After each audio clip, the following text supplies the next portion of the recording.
नमस्कार फ्रेंड्स, आज की वीडियो में हम लोग देखने वाले हैं कंप्यूटर की पीढ़ी के बारे में, यानी कि जनरेशन ऑफ कंप्यूटर के बारे में।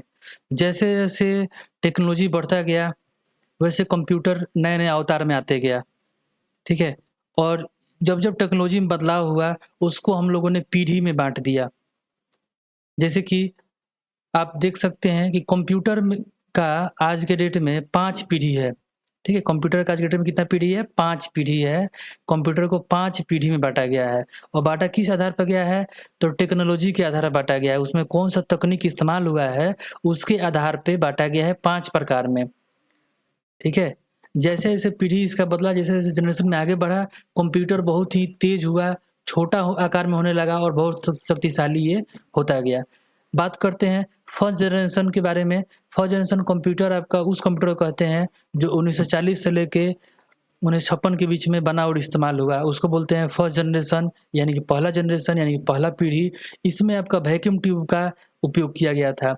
इससे मुख्य तकनीक था आपका वैक्यूम ट्यूब। आप बगल में फ़ोटो देख सकते हैं इसका।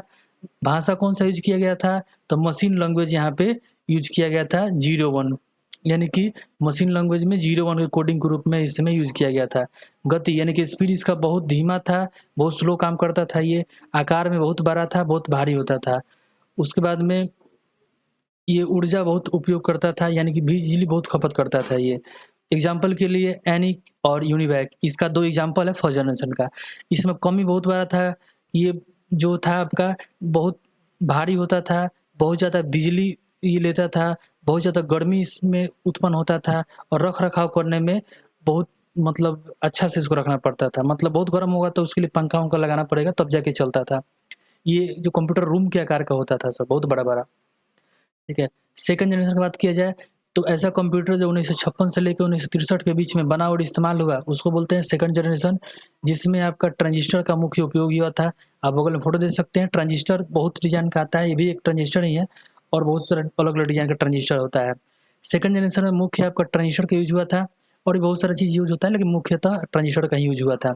अगला है, इसमें असेंबली भाषा का यूज़ किया गया था। आकार की बात की जाए तो पहले से थोड़ा छोटा हो गया सेकंड जनरेशन में, और स्पीड की बात किया जाए तो पहले से ये थोड़ा तेज़ हो गया, ठीक है। अब ऊर्जा का बात किया जाए तो ऊर्जा यानी कि बिजली बहुत कम खपत करने लगा, फर्स्ट जनरेशन के मुकाबले बिजली कम खपत करता था। उदाहरण के लिए IBM का 1401 सीरीज हो गया आपका, IBM 7090, ये जो मॉडल 2 है, ये आपका सेकंड जनरेशन का मॉडल है। पहले की तुलना में सस्ता और तेज़ हुआ था सेकंड जनरेशन में। अब बात करते हैं थर्ड जनरेशन का। ऐसा कंप्यूटर जो 1964 और 1971 के बीच में बना और इस्तेमाल हुआ, उसको बोलते हैं थर्ड जनरेशन। इससे मुख्यतः इंटीग्रेटेड सर्किट यानी कि आईसी का इस्तेमाल हुआ था। ये मल्टीटास्किंग कर सकता था और भाषा कौन सपोर्ट करता था? तो सी, फोर्ट्रान, कोबोल, ये भाषा सपोर्ट करता था, यानी कि प्रोग्रामिंग करने के लिए इसमें जो ये भाषा कंप्यूटर समझता था वो यही सब भाषा था। इसी भाषा में कोडिंग करके इसको समझाया जाता था कुछ भी। आकार में और छोटा हो गया थर्ड जनरेशन, और भी थोड़ा तेज़ बना, यानी फर्स्ट सेकंड से भी तेज़ था थर्ड जनरेशन। इसका बात किया जाए तो IBM 360 सीरीज़ के जो कंप्यूटर थे, वो थर्ड जनरेशन के अंदर आते थे। इसमें ग्राफ़िक्स में सुधार किया गया, यानी कंप्यूटर में ग्राफ़िक्स का यूज़ किया जाने लगा। उसमें आपका फ़ोटो का यूज़ किया जाने लगा और इनपुट-आउटपुट जो डिवाइस होते हैं, उसमें सुधार किया गया। अगला है फोर्थ जनरेशन। फोर्थ जनरेशन जो आपका 1971 से लेके आज तक चलता आ रहा है, जिसमें आपका मुख्यतः यूज़ किया जाता है माइक्रो प्रोसेसर का, जो बगल में फ़ोटो देख सकते हैं। इसको CPU भी बोलते हैं, CPU micro processor, silicon chip, ठीक है? ये बोलते हैं। अब देखिए इसमें मुख्य टेक्नोलॉजी जो होता है आपका माइक्रो प्रोसेसर की यूज़ किया गया आपका चौथे जनरेशन में। कंप्यूटर के अंदर में क्या यूज़ किया गया था आपका?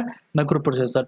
इसमें लाखों ट्रांजिस्टर का एक चिप होता था, मतलब कि लाखों ट्रांजिस्टर के बदला में एक चिप हम लोग ये माइक्रो प्रोसेसर चिप लगा के यूज़ कर सकते हैं, बहुत तेज़ होता था ये। आज भी यूज़ होता है ये। उपयोग पर्सनल कंप्यूटर में इसका यूज़ हुआ, जिसको हम लोग PC बोलते हैं, उसमें आपका यूज़ होता है। आज अब जो आपके पास में कंप्यूटर है, उसमें भी आपका ये माइक्रो प्रोसेसर चिप ही लगा हुआ है, जिसको हम लोग CPU भी बोलते हैं। और ये सभी आधुनिक भाषाएँ को समझ सकता है। इसके अंदर किसी भाषा में कोडिंग किया जा सकता है। उदाहरण के लिए इंटेल का 4004 जो प्रोसेसर आया था, ये पहला प्रोसेसर था इंटेल का, ठीक है? और भी बहुत सारे कंपनी ने माइक्रो प्रोसेसर आपको इस्तेमाल किया अपने कंप्यूटर्स में। एप्पल ने भी और बहुत सारे कंपनी ने भी। और इस समय आपका कंप्यूटर आम लोगों तक पहुँच आया था। अब बात करते हैं फिफ्थ जनरेशन। ये आपका फ्यूचर टेक्नोलॉजी है और प्रेजेंट में चल रहा है, यानी प्रेजेंट से लेकर फ्यूचर तक का टेक्नोलॉजी है ये। इससे मुख्यतः आपका AI का यूज़ किया जाता है। मुख्य तकनीक कौन-कौन से हैं? एआई यानी आर्टिफ़िशियल इंटेलिजेंस और मशीन लर्निंग और एनएलपी यानी नेचुरल लैंग्वेज प्रोसेसिंग, ये सब टेक्नोलॉजी पे भी काम चल रहा है और इसमें और टेक्नोलॉजी जैसे क्वांटम कंप्यूटिंग, ये सब टेक्नोलॉजी पे काम चल रहा है। वो सब क्या है? थोड़ा समझते हैं इसको। एआई का मतलब जो होता है आर्टिफ़िशियल इंटेलिजेंस, यानी कि आदमी की तरह ये कंप्यूटर सोच के और काम कर सकता है। ऐसा कंप्यूटर बनेगा, ऐसा मशीन बनेगा जो आदमी की तरह सोच के काम कर सकता है। मशीन लर्निंग का मतलब ये मशीन जो है खुद से आदमी से बातचीत करके समझ सकता है और लर्न कर सकता है, मशीन लर्न कर सकता है खुद से, है ना? उसके बाद में आपका है एनएलपी यानी नेचुरल लैंग्वेज प्रोसेसिंग, यानी कि जो हम भाषा बोल रहे हैं उस भाषा को भी समझ सकता है और उसे लर्न कर सकता है, उसके बारे में आंसर भी दे सकता है। अभी एआई का या फिर पाँचवें जनरेशन का उद्देश्य क्या है? तो कंप्यूटर को सोचने और निर्णय लेने में सक्षम बनाना, यानी ऐसा मशीन बनेगा जो सोच सकता है और निर्णय ले सकता है। इसका उपयोग robotics, voice recognition, nano technology में इसका इस्तेमाल हम लोग कर रहे हैं और आगे भी करेंगे। उदाहरण के लिए स्मार्टफ़ोन जो है आपका, ये पाँचवें जनरेशन का एग्जाम्पल है। सुपर कंप्यूटर, चैटबॉट्स जैसे कि चैट जीपीटी, सेल्फ ड्राइविंग कारें, यानी कि ऐसा पाँचवें जनरेशन का यूज़ करके ऐसा-ऐसा टेक्नोलॉजी है जिससे खुद से ही कंप्यूटर काम कर सकता है। जैसे सेल्फ ड्राइविंग कारें का मतलब क्या होता है? ऐसा कार है, ऐसा गाड़ी है जो खुद से चल सकता है। आप उसको लोकेशन बता दीजिएगा यहाँ जाना है, आपको लेके वहाँ चला जाएगा, ठीक है? खुद से वो ब्रेक लगा लेगा, खुद से वो पार्किंग कर देगा, खुद से रुक जाएगा, खुद से कोई सामने आता है तो रुक जाएगा। तो ये सब सारा काम कर सकता है, उसमें सेंसर्स लगा हुआ है। उसमें आर्टिफ़िशियल इंटेलिजेंस का यूज़ हो रहा है जिससे वो बहुत आसानी से सोच के वो सारा काम को कर सकता है। और बात किया जाए इसके समरी के बारे में, तो फर्स्ट जनरेशन में आपका यूज़ हुआ था वैक्यूम ट्यूब, सेकंड में ट्रांजिस्टर, थर्ड में आईसी और फोर्थ में माइक्रो प्रोसेसर और फिफ्थ में आपका यूज़ हो रहा है एआई और आगे भी यूज़ होते रहेगा ये। चलिए अब बात करते हैं कंप्यूटर के इतिहास के बारे में। तो कंप्यूटर के इतिहास में सबसे पहला काउंटिंग डिवाइस आपका है एबेकस। एबेकस जो है लगभग 2400 ईसा पूर्व ये बना हुआ है। ये कहाँ बना था? तो चीन में बना हुआ था। काम क्या था इसका? तो ये जोड़, घटा, गुणा, भाग ये कर सकता था, यानी बेसिक अरिथमेटिक के लिए इसका यूज़ किया जाता था। ये लकड़ी का फ्रेम होता था, उसमें ये होता था आपका, मतलब जैसे खिड़की होता है ना, खिड़की में लकड़ी लगा होता है, वैसे लकड़ी का फ्रेम होता था और उसमें जैसे रॉड होता है ना खिड़की में, उस तरह इसके अंदर भी रॉड होता है आपका और रॉड में छोटा-छोटा लकड़ी का मतलब कि मोतियों का माला जो होता है ना, वो सब मोती की तरह उसमें रॉड में लगा होता है। उसी रॉड को इधर-उधर करके जो रोटा-गुनाभा किया जाता था। अब बात करते हैं नेपियर बोन्स का। अब इन सब के बारे में बस हम लोग को बस देखना है और याद रखना है कि हाँ, ऐसा-ऐसा मशीन था। अब इसका कोई मशीन का यूज़ नहीं है, ठीक है? और ना ही ऐसा कुछ दिमाग में सोचना है कि कैसे याद होगा, क्या होगा। बस इसको बस सिंपली देख लेना है, कुछ ज़्यादा दिमाग लगाने की ज़रूरत नहीं है। जैसे नेपियर बोन्स है, कब बना है? 1617 ईस्वी में बना है। नेपियर बोन्स ने जॉन नेपियर इनको बनाया था, ठीक है? नेपियर बोन्स को कौन बनाया था? जॉन नेपियर ने बनाया था, जो स्कॉटलैंड के थे। उसके बाद में इसका यूज़ हम लोग मल्टीप्लिकेशन यानी गुणा करने के लिए, भाग करने के लिए यूज़ करते थे। उसके बाद में पस्कलाइन आया। पस्कलाइन कब बना है? 1642 ईस्वी में बना है। इसको बनाया है ब्लेस पास्कल ने। उसके बाद में ये जोड़ और घटाव ये कर सकता था। लेबिन्स कैलकुलेटर 1673 में बना आपका। गॉटफ्रेड विलियम लेबिन्स ने इसको बनाया था, जो जोड़, घटाव, गुणा, भाग कर सकता था। फिर आया जकार्ड लूम। जकार्ड लूम कौन बनाया था? जोसेफ जकार्ड ने बनाया था, जो फ्रांस के थे। जिसमें पंच कार्ड का यूज़ करके कपड़ा पर डिज़ाइन इससे बनाया जाता था, पैटर्न बनाया जाता था, डिज़ाइन। यह प्रोग्रामेबल मशीन का कॉन्सेप्ट लाया, मतलब ये प्रोग्रामेबल था और ये प्रोग्रामेबल मशीन का कॉन्सेप्ट ही लाया था आपका। अगला है डिफरेंस इंजन, जिसका डिज़ाइन किया था चार्ल्स बेबेज ने, जिसको फादर ऑफ द कंप्यूटर कहा जाता है।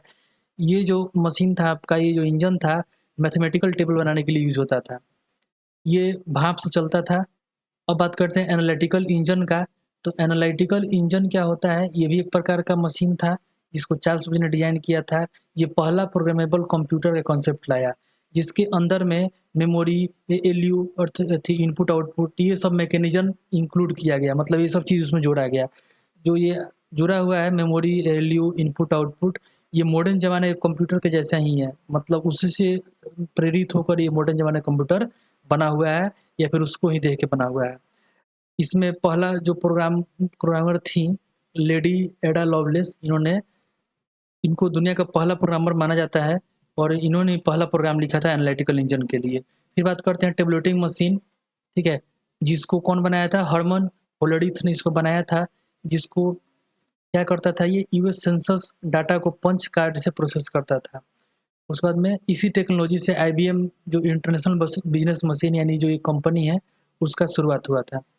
अब कुछ और मशीन के बारे में बात किया जाए, 1976 में एप्पल वन यानी कि एप्पल का पहला कंप्यूटर बना आपका, ये पहला कंप्यूटर है। इसे मैनुअली असेंबल किया जाता था और कीबोर्ड और माउस से ये जुड़ सकता था, ठीक है, और आम जनता के लिए इसको आकर्षक बनाया गया। उसके बाद में कौन बनाया था? स्टीव जॉब्स और स्टीव वोजनिक ने बनाया था इसको। 1981 में IBM PC का खोज हुआ, मतलब ये कंपनी बना आपका जिसके अंदर में MS DOS का यूज़ किया गया। 1983 में विंडोज़ का कॉन्सेप्ट आया, माइक्रोसॉफ्ट विंडोज़ का कॉन्सेप्ट आया, जिसमें आपका GUI आधारित ऑपरेटिंग सिस्टम बनाया गया। 1991 में आपका WWW यानी वर्ल्ड वाइड वेब का खोज हुआ, जिसमें मेन जो आपका होता है कोई इंटरनेट चलाने के लिए जो HTML लैंग्वेज होता है उसका खोज किया था टिम बर्नर्स-ली ने। अगला है 2000 सन में क्लाउड कंप्यूटिंग और स्मार्टफ़ोन्स का विकास हुआ, जिसमें बहुत सारी कंपनियों का योगदान रहा है, जैसे गूगल, एप्पल, अमेज़न आदि बहुत सारी कंपनियों का उसमें योगदान रहा।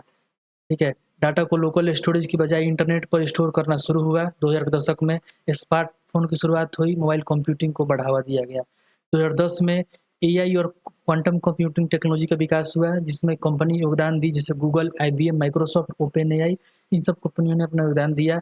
और इसमें कौन सा टेक्नोलॉजी यूज़ हुआ, क्या-क्या हुआ? तो इसमें हुआ आपका मशीन लर्निंग और न्यूरल नेटवर्क ने AI को सक्षम बनाया। मतलब मशीन लर्निंग और न्यूरल नेटवर्क के ज़रिए AI आपका डेवलप किया गया।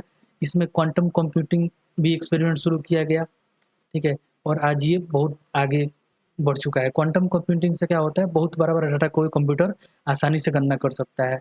फिर बात करते हैं आपका 2020 के दशक में आपका AI मॉडल्स जैसे ChatGPT का खोज हुआ आपका, और इसमें बहुत सारा ChatGPT 3, 4 ऐसे करके बहुत सारा लैंग्वेज मॉडल निकाला गया। ये ऐसे मॉडल होते हैं, ऐसे टूल्स होते हैं जो इंसान से बातचीत कर सकते हैं और समझ सकते हैं। किसी प्रकार का आप मतलब की सेवा चाहते हैं, किसी प्रकार का बातचीत जानकारी चाहते हैं, आप इससे ये ChatGPT और भी बहुत सारे AI टूल्स है उससे काम करवा सकते हैं। इस वीडियो में इतना ही। और आज का जो प्रश्न है, ये प्रश्न है कि दुनिया का सबसे पहला कंप्यूटिंग डिवाइस यानी कैलकुलेटिंग डिवाइस कौन-सा है?